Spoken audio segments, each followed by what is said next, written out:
Hello বন্ধুরা, welcome back to my channel. আশা করি তোমরা সবাই খুব ভালো আছো। আর দেখো, রেডি হয়ে গেছি। আজকে আমাদের একটা শ্রাদ্ধ বাড়িতে নিমন্ত্রণ আছে। ওইদিকে মনুও রেডি হয়ে গেছে। তোমরা সবাই জানিও ওকে কেমন লাগছে। আর এই ড্রেসটা আমরা এই বছর চিত্রালয় যেয়ে কিনেছিলাম। ওর গায়ে কিন্তু খুব সুন্দর ফিটিংস হয়েছে।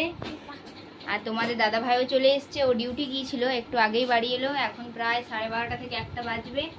চলো ওখানে যেয়ে কথা হচ্ছে। আমরা চলে এসেছি কৃষ্ণনগরে। আর এই সেই ঠাকুমা যার আজ শ্রাদ্ধ কাজ।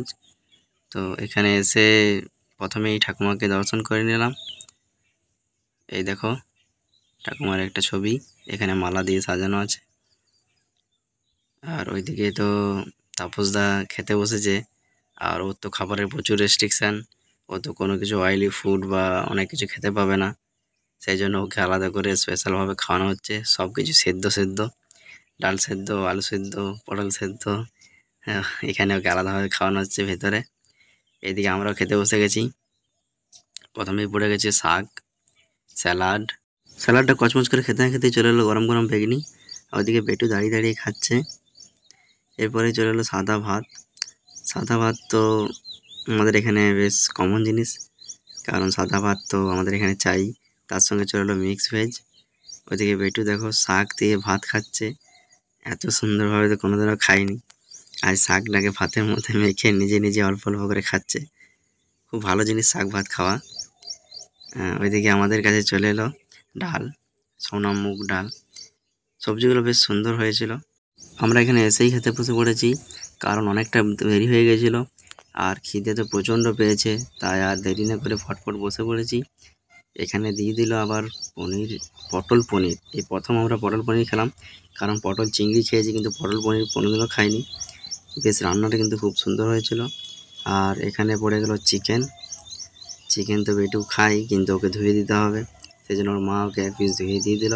তারপরে চলে এলো চাটনি। শেষ করতে না করতেই পাঁপড় চলে এলো, সঙ্গে চলে এলো রসমালাই। তারপরেই চলে এলো একটা রাজভোগ। এদিকে বেটু তো আইসক্রিম খাওয়ার জন্য ঝটফট করছে। আইসক্রিম দিতে না দিতেই একদম হাতে তুলে নিল। আর ওর তো আইসক্রিম ফেভারেট, মানে অন্য কোনো খাবার চায় না, কিন্তু আইসক্রিম চাই। এখানে খাওয়ার পর সব একসাথে বসে আড্ডা বসেছে।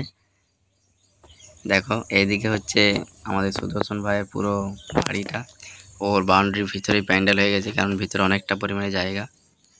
এখানে খাওয়া দাওয়া হয়ে গেছে কমপ্লিট। লাঞ্চ করার পর তো আর তোমার সাথে কথাই বলা হয়নি। এখানে মাসি বাড়িতে সবাই এত জোর করছিল যে বেরোতেই দিল না, বললো না আজকে দিনটা থাকতেই হবে। তাই এখানে থেকে গেলাম। আর আজকে গরমটা এত বেশি যে কিছু বলার নেই, মানে সবার মাঝে আবার বেশি গরম করছে। তাই একা প্যান্ডেলের মধ্যে ফাঁকাতে বসে আছি। এখানে কেউ নেই, পুরো ফাঁকা। আর উপর দিকে পুরো ফ্যান চলছে।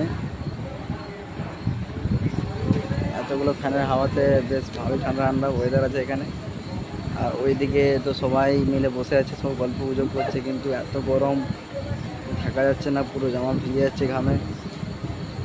তো কালকে রাতে তো সেরকম ভিডিও করা হয়নি। আর এদিকে সকাল সকাল সবাই ঘুম থেকে উঠে বসে পড়েছে শাড়ি দেখতে। এত শাড়ি গিফটে পড়েছে, মানে দেখো সামনে পুরো মেলা আছে। আর মেয়েদের তো জানোই কী শাড়ি পরেছে, কীরকম শাড়ি পরেছে, কী কী শাড়ি পরলো, এসব দেখা নিয়ে একটা মনে কৌতূহল। তো সবাই মিলে শাড়ি নিয়ে খুলে বসে পড়েছে এখানে। এত এত শাড়ি দেখতেই পাচ্ছ, একটা বড় শাড়ির দোকান মনে হচ্ছে। চলো রেডি হয়ে নিই, আমরা এবার বেরিয়ে পড়বো। এই যে রেডি হয়ে গেছি, বেটিকেও রেডি করে দিয়েছি। তো আমি তো এবার যাবো ডিউটি, সেই জন্য একটু সকাল সকাল তাড়াহুড়ো করছিলাম যে চলো তাড়াতাড়ি বাড়ি যাব।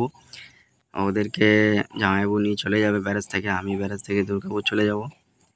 তো চলো টাটা বাই বাই। ব্লগটি ভালো লাগলে অবশ্যই একটা লাইক কমেন্ট শেয়ার সাবস্ক্রাইব করতে ভুলবেন না।